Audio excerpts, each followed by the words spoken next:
Hello, FCWC family. It is December 6th.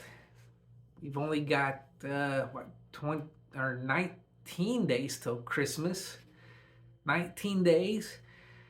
And the question for today in David Jeremiah is why the Nativity Advent book is why did Jesus come when he did? Imagine this scenario. A world leader plans to send a man on a mission of the utmost urgency. The fate of the world rests upon the success of this operation. So the commander thinks carefully, strategically about his plan. Nothing can be left to chance. Every detail must be carefully considered. The leader will send only the perfect candidate for his mission. He must decide where to deploy his agent, how to get him there, and what goals should be attempted. And timing means everything. If the mission goes into operation too soon or too late, everything will be lost. The ultimate world leader, the one at the very top of the chain, planned such a mission. The world was headed for destruction from the inside out because humanity was enslaved by the sin in every human being. Men and women were at war with themselves and with one another. God's response to our hopelessness, God's response to our hopeless situation is best summarized in these words. For God so loved the world so much that he gave his only Son, so that everyone who believes in him will not perish, but have everlasting life. Jesus was not only God's Son, but his agent to rescue a lost world. And to succeed, this agent would be required to lay the ultimate sacrifice upon the altar of his world. Would you agree that God, knowing the cost, would consider every angle in planning such an operation? He sent the right man for the mission, which was accomplished in the only possible way, Jesus' death and resurrection. But what about the timing? Could God have sent his Son earlier or later? Galatians 4:4 phrases the idea beautifully. When the fullness of the time had come, God sent forth his Son. In other words, conditions were optimal on the battlefield of earth.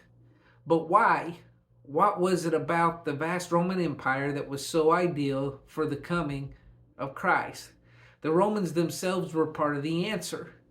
For the first time in history, the Mediterranean world, the cradle of civilization, was unified.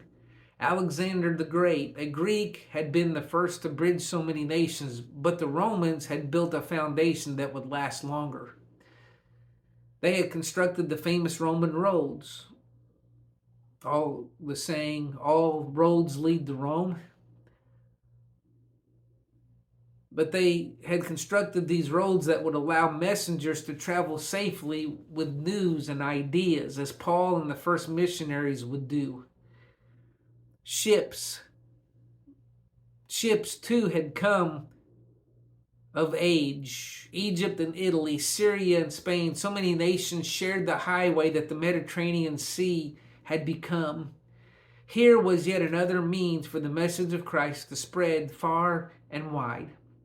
There was also the Pax Romana, the Roman peace that endured from 27 BC until 180. Jesus was born in the same generation in which it began, and it meant a relatively calm environment for the lower regions of Europe and part of Asia Minor and the Middle East, Egypt, and Northern Africa. In a city such as Jerusalem, for example, the Jews were allowed to preserve their own faith and customs. The Romans were permissive about religions as long as there wasn't any trouble and the Jews paid their taxes. Stability and relative tolerance opened the world to the spread of a new idea. Roads and shipping lanes made it happen quickly and efficiently. But there was another key factor: language. The Romans had taken efficient control of much of the known world, but they were still overshadowed by their Greek predecessors in one aspect. For many years, people almost everywhere continued to speak Greek. Hellenic Greek happened to be one of the most beautiful and articulate tongues the world has ever known. It seemed custom built for the ideas that distinguished Christian life and thought. Would the world have learned Hebrew in order to consider the claims of Christ? It's hard to imagine, but the shared language, Greek, made it possible for Paul and others to travel to many countries and tell people the good news of the gospel without cumbersome translation. We consider all these factors and still are left with an unlikelihood. After all, many other ideas were present in the world of the first century. All of them had Roman roads and peace at their disposal, along with the Greek language. But no other idea was capable of toppling the greatest empire in the history of humanity. Consider this: an obscure teacher from a small town in a ruined country changed the world after his death.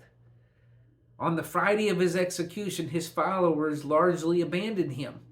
Yet within a generation, he was worshipped in many foreign countries. Within 3 centuries, his faith was the official doctrine of the empire, and today 2.1 billion men, women, and children follow that same teacher who was put to death as a criminal. Jesus indeed came at the perfect time, but he also brought the perfect message. He brought hope and light in a world ruled by the sword. This teacher spoke of perfect peace. In a world of violence and retribution, he spoke of loving one's enemies. In a world of death, he offered hope of a new life for now and for beyond the grave. The Romans dominated through the power of terror, lifting high a cross that performed its deadly task with unimaginable pain. Jesus accepted that cross, submitted himself to it, and lifted it high as a bridge from the grief of earth to the joy of heaven. And that bridge, he made it clear, was available even to those who persecuted him. That was a message to capture a world in the fullness of time, just when his truth and love could spread with greatest impact. Jesus came to bring the most radical, most wonderful message that has ever been presented. What began in a stable in a little town called Bethlehem would redefine history at the perfect time and for all time.